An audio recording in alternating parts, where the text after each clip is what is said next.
buenas tardes. Primero que nada, quiero dar un agradecimiento muy especial a Wicamexco por darme la oportunidad de hablar de mi trabajo de investigación y externarme esta invitación tan bonita, ¿no?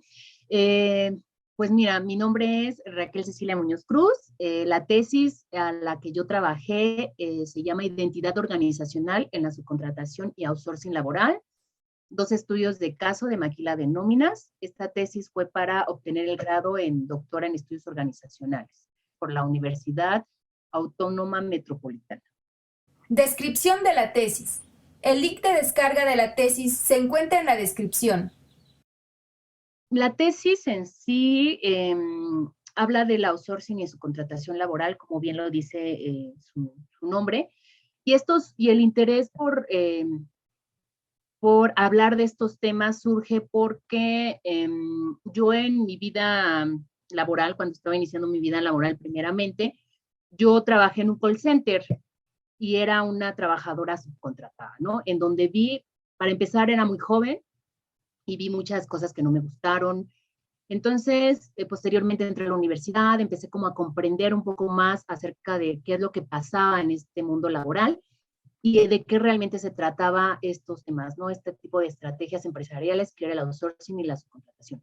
Entonces, ya adentrándome a investigar sobre el tema, me di cuenta que, pues, que el outsourcing y la subcontratación de alguna manera han existido en México desde los años 80 aproximadamente, sin embargo, no se les reconocía como ahora se les reconoce, ¿no? Antes eran trabajos temporales y trabajos de limpieza, más bien se subcontrataba a personas para hacer trabajos de limpieza, de vigilancia, trabajos menores de alguna forma, ¿no?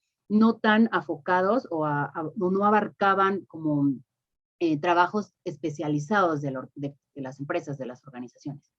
Entonces me di cuenta que sí, que empezó a haber un auge de subcontratación y de outsourcing porque empieza la globalización y entonces el contexto cambia y las organizaciones empiezan a tener y querer ser flexibles y entrar esta competencia desmedida donde si no lo hacían, pues desaparecían, ¿no?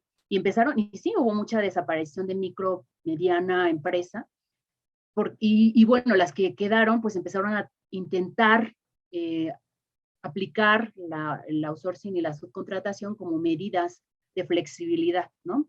Y para reducir costos y mantener sus ganancias. Entonces, es cuando entra el outsourcing como en este auge. Y bueno, entonces yo es lo que me pregunto, muy bien, si la subcontratación de alguna forma se trata de que una organización contrate a otra organización para ciertos servicios especializados o ¿cómo se llama? Le proporcione personal, pues hay un cambio de relaciones laborales ahí, ¿no? Hay un cambio también de condiciones laborales, hay un cambio de muchas cosas en donde me generan ciertas preguntas, ¿no? Entonces, yo me pregunto, bueno, en este cambio, porque yo lo viví en cierta forma, ¿se genera o no identidad? ¿No? Porque yo en ese momento yo me preguntaba, pues aunque una me contrató, yo trabajo para otra, y cuando a mí me preguntaban de qué trabaja, yo siempre decía que trabajaba para mi empresa cliente, no para la que directamente me contrató. Entonces había como un conflicto en la identidad que yo podía generar, ¿no? Que se estaba generando en mí como trabajadora. Entonces yo dije, bueno, entonces sí se genera una identidad y en esa medida fue que, pues, esa es la pregunta realmente principal este, que rodeaba mi investigación, ¿no? Que rodeaba mi investigación, porque al final de cuentas también en las investigaciones que hice en subcontratación, en outsourcing, me di cuenta en unos datos del INEGI, que en los últimos años, en los últimos 5 años, había habido un 37% de incremento de personas que habían sido subcontratadas, es decir, para el 2019 había aproximadamente 5 millones de personas subcontratadas, es decir, muchos trabajadores y cada año se iban incrementando más las personas que eran subcontratadas, que no estaban contratadas, porque además la forma de contratación, las condiciones laborales, la forma en cómo se contrata, cambia mucho y si va en contra de su bienestar como trabajador, ¿no? Entonces dije, bueno, ante estas condiciones en donde se ven a trabajar, se ven jornadas amplias, se ven pocos salarios, se ven que tú no puedes tener una antigüedad, ¿no? En ¿cómo se llama? En tus contratos, una antigüedad como empleado, pues sí se está generando una identidad hacia la organización, ¿no?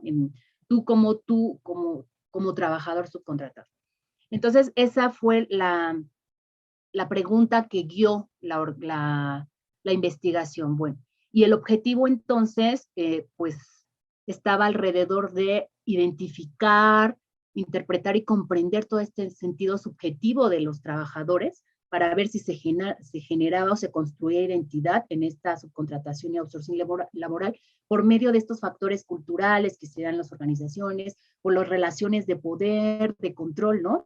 Y esto mediante pues un enfoque de trabajo no clásico, porque al final de cuentas la subcontratación es un trabajo no clásico, ¿no? En donde intervienen otros actores, como es otra organización, donde hay una intervención del cliente en el proceso productivo, y eso hace que sea un trabajo no clásico, ¿no? Entonces, pues bueno, me di a la tarea, pude acceder a 2 organizaciones de nómina, o sea, que se dedicaban a la maquila de nómina, que contrataban personas para que les brindaran servicios a otras organizaciones en cuanto a la generación de las nóminas. Entonces, y yo lo que estuve viendo, eh, para tratar este tema un poco de la identidad organizacional, yo lo que me enfoqué es que, o lo que vi, los estudios organizacionales siempre y actualmente siguen utilizando estas características de Albert y Betten de 1985 de estudiar a la identidad con características de centralidad, distintividad y durabilidad, ¿no? Sin embargo, yo digo que sí siguen siendo discutidas y siguen generando aportes, pero también este tipo de percepciones dan paso a lo dinámico, a lo flexible y a lo inestable, y entonces yo me he dado cuenta que la identidad organizacional también se puede de alguna forma estudiar de otras formas, ¿no? De otras maneras, de otras perspectivas, de otros enfoques. Entonces, lo que vi más bien es que no hay un consenso de lo que es identidad organizacional, es algo que todavía se sigue trabajando. Lo que sí hay es formas o maneras o visiones diferentes de cómo estudiar la identidad organizacional, ¿no? Entonces, yo lo que hice es que agarré el configuracionismo, que es una forma, un método, una guía heurística de investigación del doctor Enrique de la Garza, que bueno, que este año lo perdimos, y bueno, lamentablemente, y en donde Enrique de la Garza lo que dice es que veamos o estudiemos a la identidad o cualquier otro tipo de realidad por medio de configuraciones, en donde veamos también el aspecto emocional, el estético, el significativo, los comportamientos que se generan, las relaciones que se generan, porque en esas relaciones y en esa interacción entre los sujetos es donde se va a generar la subjetividad, y a partir de eso se va a dar la acción, ¿no? El cómo se comportan los actores. Entonces yo dije, es una propuesta muy buena en estudios organizacionales.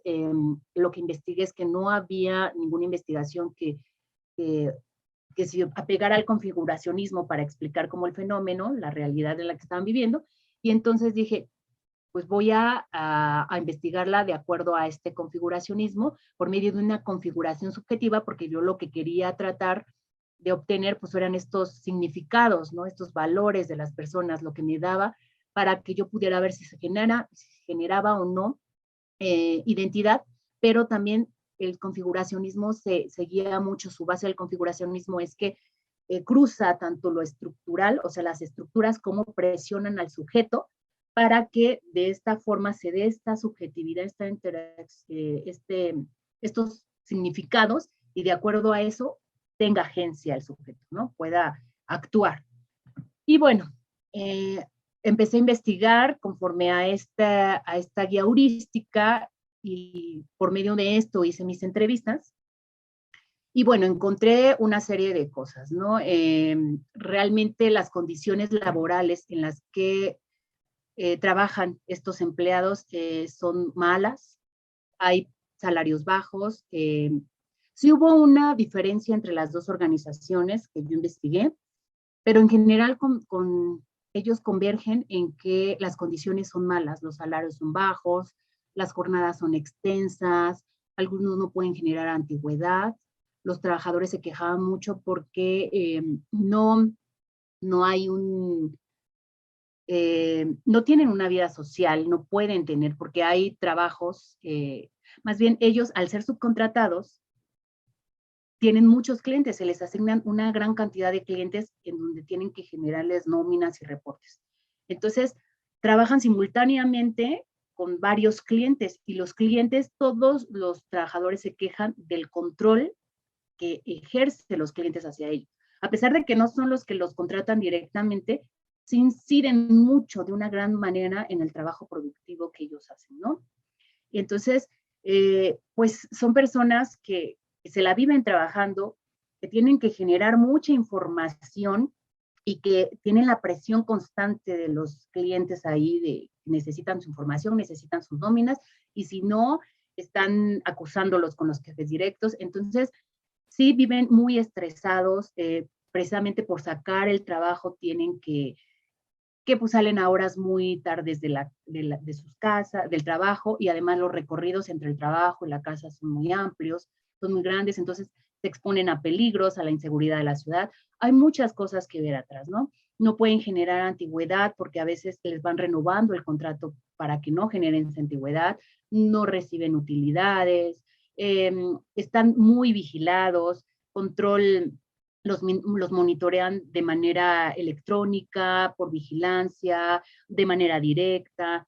Entonces, realmente las configuraciones que yo encontré fue de un control ampliado por parte de los clientes muy rígido. O sea, son personas, y ahí me pongo porque realmente yo lo viví de alguna forma cuando trabajaba en ese call center, de que sí, los clientes a veces tú estás haciendo tu trabajo y ellos quieren la información ya y ellos quieren, o sea, te tratan como sirvientes, ¿no? Las condiciones laborales pues no son buenas, los lugares también donde están no son buenos. Entonces hay muchas situaciones que tienen que ver con la forma en cómo están subcontratados, más bien contratados, ¿no? Porque los priva de todos estos privilegios que como trabajador tendría, ¿no? Y sí, y mucho tiene que ver porque la mayoría de los trabajadores, como yo lo compro en mi caso, son personas, son chicos de 18 a 20 y tantos años, que es su primer trabajo, y por lo mismo empiezan a sentir empiezan su vida laboral y su primera emoción de ellos es que quieren crecer en ¿cómo se llaman? Las empresas, que van con todo el entusiasmo, que van a ser independientes, y se topan con este tipo de estrategias, como es la subcontratación, que les da para abajo, ¿no? Porque no los dejan.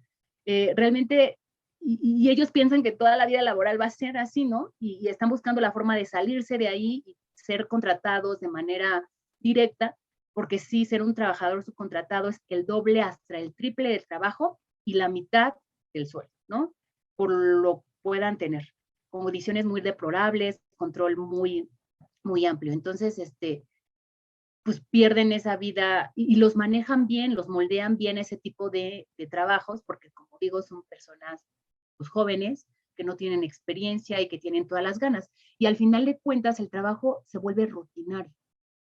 Es decir, siempre tienen que hacer lo mismo, que tienen que hacer lo mismo, entonces ya tampoco ellos no se ven que haya un crecimiento, no sienten que no están creciendo en la empresa, que ya no, llega un punto en que ya no están aprendiendo. Tal vez al inicio sí hay un aprendizaje, ¿no?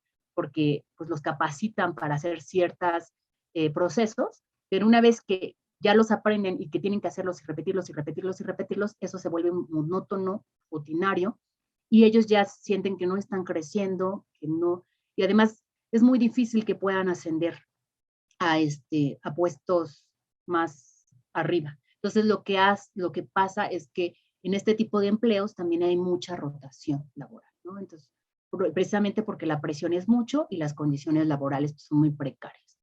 Entonces, básicamente eso es lo que encuentro en la tesis, ¿no? Y en una de las organizaciones llego a descubrir que más bien la identidad se empieza a generar en los grupos de amigos. Es decir, como son chicos jóvenes, la mayoría concuerda o coinciden que es su primer trabajo y además estudian y trabajan y son amigos del rumbo, Entonces empiezan a hacer grupos, porque en las dos organizaciones trabajan en grupos, ¿no? Entonces empiezan a hacer grupos y más bien la pertenencia empieza a surgir por el grupo. Yo quiero pertenecer a mi grupo, yo quiero, no sé, convivir con ellos, porque ya no tienen una vida social afuera, ¿no? Ya no pueden tener relaciones. A veces hubo quienes me dicen, es que yo tuve que terminar con mi novia porque no tenía tiempo de verla. Entonces ya no pueden entablar relaciones personales fuera del grupo, ya más bien se hacen en el grupo, precisamente porque comparten toda esta frustración, todas estas condiciones, todo esto que están viviendo, ¿no? Y todos son chavos, o la mayoría son chavos. Es muy difícil encontrar un chico que sea mayor, y si lo hay es porque, pues, de alguna manera no le queda de otra más que permanecer en ese tipo de empleo porque no encuentra mejores oportunidades en el mercado laboral afuera. Entonces, es lo que encontré, que difícilmente en este tipo de condiciones se va a dar una identidad hacia la organización, porque la organización la ven como que es la que los utiliza para obtener sus objetivos, que no piensa en ellos, porque no tienen tiempo de nada, ¿no? No les da tiempo de nada, al contrario, los están evaluando, los están checando, los están controlando, y hay un control tanto de la organización que los contrata directamente como del cliente que los está insiste de que necesito mi trabajo, que necesito esto, que necesito mi reporte, que necesito mi información, ¿no? Entonces, el control es por las dos organizaciones, en donde él está en el centro y donde no le queda de otra más que quedarse ahí en lo que encuentra una oportunidad para moverse, ¿no? A veces, hasta cuando llega a encontrar algún cliente que le gusta o que pretende quedarse a trabajar ahí, tal vez cambia cómo trabaja con ese cliente porque se está vendiendo a él mismo, ¿no? Está vendiendo su trabajo para ver si el cliente lo contrata de manera directa. Entonces, surgen este tipo de cosas. Es muy complicado que se dé una identidad hacia la organización, y en el trabajo se llega a dar tal vez al inicio cuando todavía el trabajo les gusta, pero realmente el trabajo llega a un punto en que ya no les gusta porque es muy rutinario. Entonces tampoco se da una identidad hacia el trabajo. Lo que sí se llega a dar es una identidad de pertenencia, o sea, quieren pertenecer al grupo en el que llegan, ¿no? Y en el que encuentran a la chica que tal vez me gusta, o al que sabe manejar más los procesos, y yo quiero también pertenecer a ese grupo. Entonces, es lo que se llega a dar. Entonces, lo que yo termino con este trabajo de investigación es que se crea una configuración de lo que es la maquila, el outsourcing de la maquila de nóminas, ¿no? En donde vamos a encontrar personal joven sin experiencia, porque a eso sí, te contratan, la contratación es inmediata. La mayoría llegó con la primera alternativa porque no piden experiencia, entonces por eso son chicos que estudian o que es su primer trabajo, y es fácil de contratarlos porque no piden experiencia, porque los modelan o los moldean a las necesidades de la empresa en ese momento. Entonces son chicos sin experiencia, jóvenes, donde hay una alta rutinización del trabajo, trabajan en grupos de trabajo, hay alta rotación, el control es ampliado porque abarca un control con el cliente, la calificación es poca porque llega un punto en donde se estancan y ya no les permiten seguir preparándose o capacitándose. Hay una intensificación, y esa es una de las partes importantes del trabajo, muy alta. O sea, la intensificación del trabajo es mucha, tienen mucho trabajo, muchos hasta dejan la escuela cuando sienten que tienen que cumplir ahí. Y bueno, la frustración, el coraje, el enojo que sienten a la organización es demasiada, ¿no? Son realmente los que me hablaron bonito de la organización de alguna forma, son los supervisores, y eso me dijeron que en el momento de que fueron supervisores, porque si cuando pasaron a ser operativos de las nóminas, pues les tocó lo mismo. Entonces me decían, yo hasta que llegué a supervisor, pues vi que mi salario pues pudo aumentar un poco más, mi trabajo disminuyó un poco más, pero son muy pocos. La mayoría de los trabajadores en este tipo de condiciones pues duran alrededor de 2 años a lo mucho. Si no, y a los que mejor les va, a los no, pues no pasan el periodo de prueba, que son de 3 meses. Entonces muchos desertan antes. Cuando ven la presión que tienen, pues dejan el trabajo antes, ¿no? Entonces es este tipo de configuración el que termina con la tesis, que me habla de este control, ¿no? Entonces, si se dan cuenta, es una configuración que contempla ese control ampliado del cliente, esa presión estructural de cómo están contratados y las reglamentaciones que tienen, y que a pesar de todo esto y estos cruces, ellos pueden decir, yo no quiero, a mí no me gusta ser trabajador subcontratado, yo nada más estoy esperando la oportunidad de agarrar experiencia y salirme de aquí para poder buscar o encontrar un empleo en donde me puedan contratar de manera directa, si tanto que haga yo tal vez lo mismo, pero nada más tenga yo, o sea, lo haga por una empresa donde me paguen mejor y no tenga tanta presión. Entonces, eso es lo que concluimos. De alguna manera, lo que quería yo rescatar con mi trabajo de investigación es ver esa parte, ¿no? Esa parte que nadie ve o que nadie se fija, que es la parte operativa, el sentir de los trabajadores en cuanto a cómo viven su trabajo, cómo viven en las organizaciones, ¿no?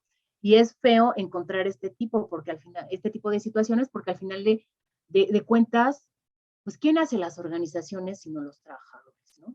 Y que los trabajadores estén en este tipo de condiciones, pues habla muy mal de lo que se está viviendo actualmente. Enseñanzas académicas o sociales de la tesis.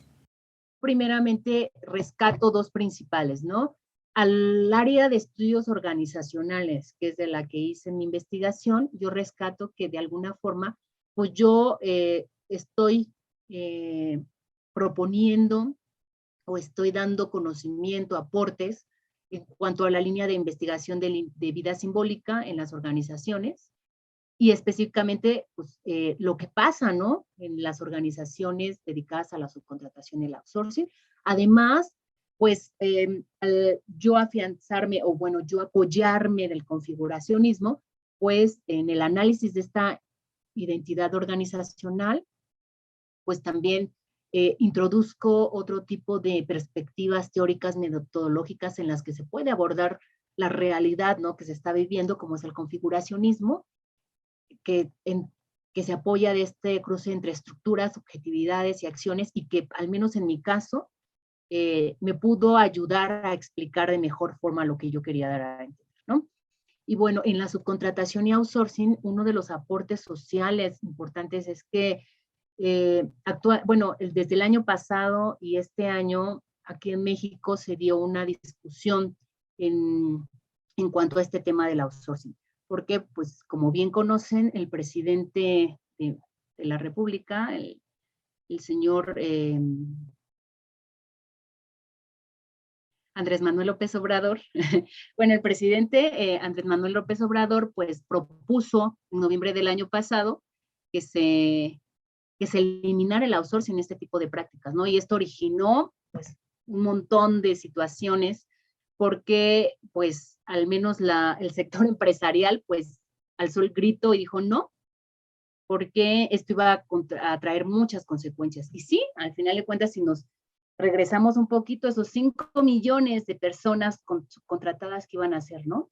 Entonces, ellos era lo que argumentaban, decían, bueno, está bien, porque el presidente, uno de los argumentos que dio es que este hecho de que existiera la subcontratación de alguna forma evitaba el pago de impuestos, evitaba muchas situaciones que las empresas estaban conduciéndose de una forma no adecuada. Entonces, pero las empresas dijo, está bien, pues entonces regula esa parte fiscal, pero no se puede eliminar la subcontratación porque las empresas no tenemos la capacidad, primero, de contratar directamente a todas esas personas, y segundo, pues si tú lo aboles, pues va a haber un desempleo, ¿no? Y van a desaparecer también, va a crecer el desempleo y van a desaparecer muchas organizaciones que no van a poder lidiar con todos estos gastos que van a traer, ¿no? Estos costos que van a traer. Entonces, bueno, una vez que en noviembre se llevó esta propuesta a la Cámara de Diputados, pues estuvieron analizando. En febrero, si no mal recuerdo, a inicios de este año, del 2001, hubo muchas sesiones en donde estuvieron involucrados pues los empresarios, hubo personas de la Coparmex, de Canacintra, el sector empresarial, que estaban debatiendo qué tan viable era que se quitara con el gobierno federal, qué tan viable era que hubiera esta reforma, ¿no? A la ley.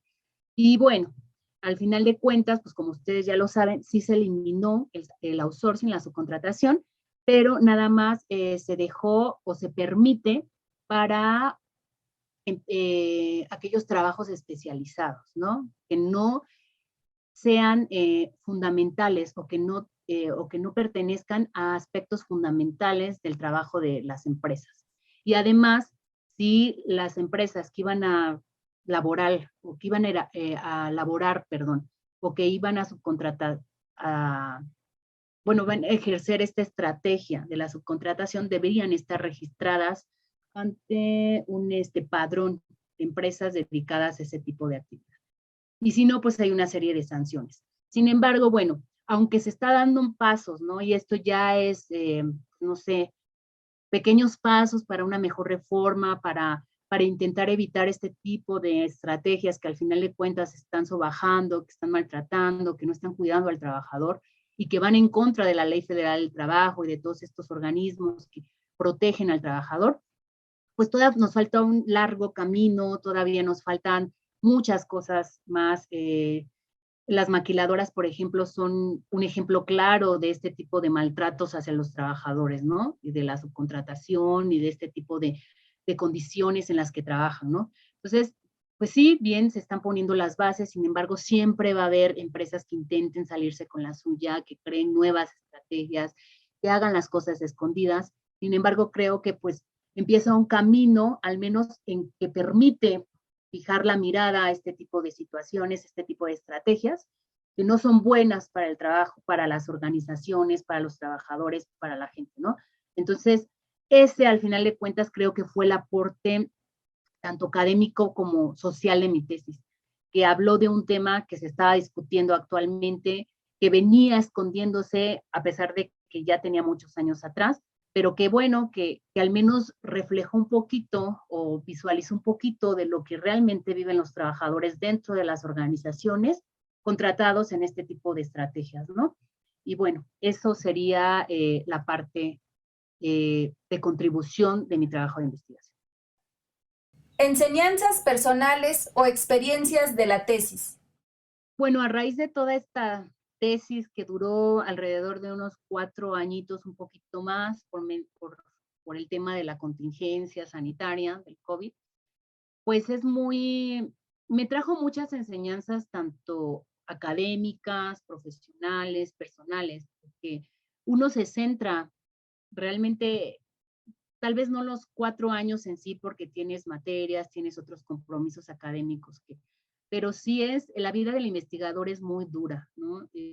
A muchos de mis compañeros, por ejemplo, el tema de la pandemia sí los pegó porque ya no podíamos salir pues a obtener esa información que necesitábamos, ¿no? En mi caso, a mí, pues, no me pegó tanto en el hecho de que yo ya había hecho toda esa parte, pues, exploratoria, ¿no? Esa parte de acercarte a la gente, de preguntar, que sí tuvo sus problemas porque las empresas, las organizaciones son muy cuidadosas con su información, muy envidiosas con lo que pasa dentro de sus organizaciones, ¿no? Entonces, como investigador, sí es un reto adentrarte a las organizaciones y intentar obtener esa información que te ayude a enriquecer como el trabajo. Y eso no debe de ser. Yo creo que toda la información de las organizaciones, de lo que pasa en el mundo laboral, tendría que ser muy transparente. Tendríamos que tener acceso a todo eso, porque entre más conozcamos, más podemos intervenir, más podemos mejorar, podemos, no sé, opinar. Sin embargo, pues sí, las empresas son muy cuidadosas con su información y eso es un tema, pues, que sí va a seguir y yo creo que no se va a quitar porque, pues, no quieren contar sus secretos, ¿no? Pero sí, la gente a veces hasta es temerosa de decir, no, es que me van a correr, es que me van a despedir, es que no quiero problemas. Sin embargo, pues uno no se convierte en chismoso, o sea, uno nada más quiere obtener como la experiencia, poder interpretar esos que están viviendo, ¿no? Para de alguna forma poder contribuir a algo, ¿no? Que les pueda ayudar. Eh, en mi experiencia académica, pues fue grata porque conocí personas muy importantes, personas muy lindas, personas que te enriquecen, ¿no? Como mis compañeros, como mis profesores, como colegas que te van como enriqueciendo y dando, pues, haciendo el camino más favorable. Sin embargo, te encuentras como el otro lado de la investigación, en donde hay choques de opiniones, en donde hay, pues, pues aspectos no tan favorables, en donde te encuentras que el investigador pues no cuenta tal vez con todos los recursos, tanto económicos como físicos, como mentales, como de disposición para poder trasladarse, para poder estar ahí las horas que se necesitan y poder obtener la información. Entonces, las investigaciones, como sí, pues tú puedes decir, no, un doctorado, 4 años, qué bonito trabajo, pero atrás de ese trabajo no es un trabajo individual, es un trabajo colectivo donde están inmersas muchas personas, donde están involucrados muchas situaciones, tanto bonitas como malas, porque vas aprendiendo, pero para aprender eso, para obtener ese conocimiento, pues se requiere también de muchas trabas en el camino, ¿no? Entonces, yo creo a este punto estoy feliz con mi resultado, aunque sí hubo situaciones favorables como no tan favorables, ¿no? Que tuvimos que ir lidiando en el camino, ¿no? Entonces, me llevo una buena experiencia. Creo que lo que obtuve del trabajo me agradó a mí en lo personal y como investigadora creo que obtuve mucha información que, que tal vez ya podía yo percibir porque tienes como una idea de lo, al menos de mi experiencia, pero que puedes actualizar y que puedes enriquecer con las experiencias de los demás, ¿no? Y que te puede dar muchos elementos para continuar trabajando. Entonces, eso es lo que me deja. Personas buenas, experiencias buenas, como experiencias no tanto. Comentarios finales. Como conclusión final, yo diría bueno, que como investigadores volteemos a ver como este tipo de situaciones, este tipo de realidades que tal vez no están tan contadas, que están ahí, ¿no? Pero que nadie voltea a verlas. Este tipo de estrategias del outsourcing, híjoles, han venido existiendo desde hace mucho tiempo y tal vez sí, todos hablamos, todos tuvimos algún contacto con alguien que trabajó de subcontratado, o nosotros nos tocó tener un trabajito así, no sé, pero no se discuten, no se hablan, como que uno se conforma con este tipo de situaciones. Lo que he aprendido en este tiempo es que como trabajadores tenemos que luchar por nuestros derechos, tenemos que alzar la voz, no tenemos que dejarnos. Vivimos en un mundo, en un país que es desigual, que no tenemos las mismas oportunidades, que no tenemos el mercado laboral que deseamos, que no tenemos ese trabajo que nos merecemos, ¿no? Pero, y nos conformamos, o sea, somos muy conformistas, nos conformamos porque si no tengo esto, pues tal vez no tenga nada. Y no alzamos la voz. Entonces yo creo que de pequeños pasitos podemos avanzar y llegar a situaciones o a conclusiones o a caminos mucho más favorables como trabajadores.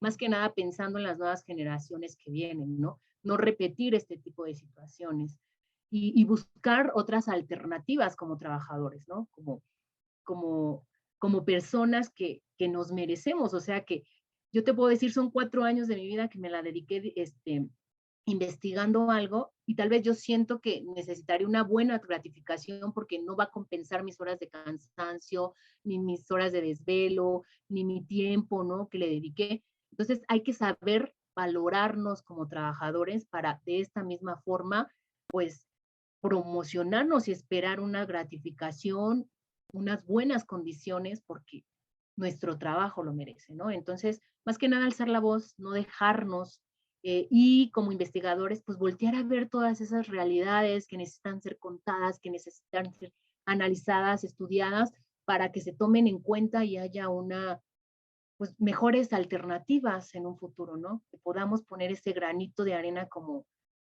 persona que pertenece a una sociedad y que quiere mejorar esa sociedad en la que vive, ¿no? Entonces, con eso me quedaría. Gracias. Agradecemos la participación de la doctora Raquel Cecilia Muñoz Cruz. Los invitamos al siguiente episodio de Háblame de tu tesis.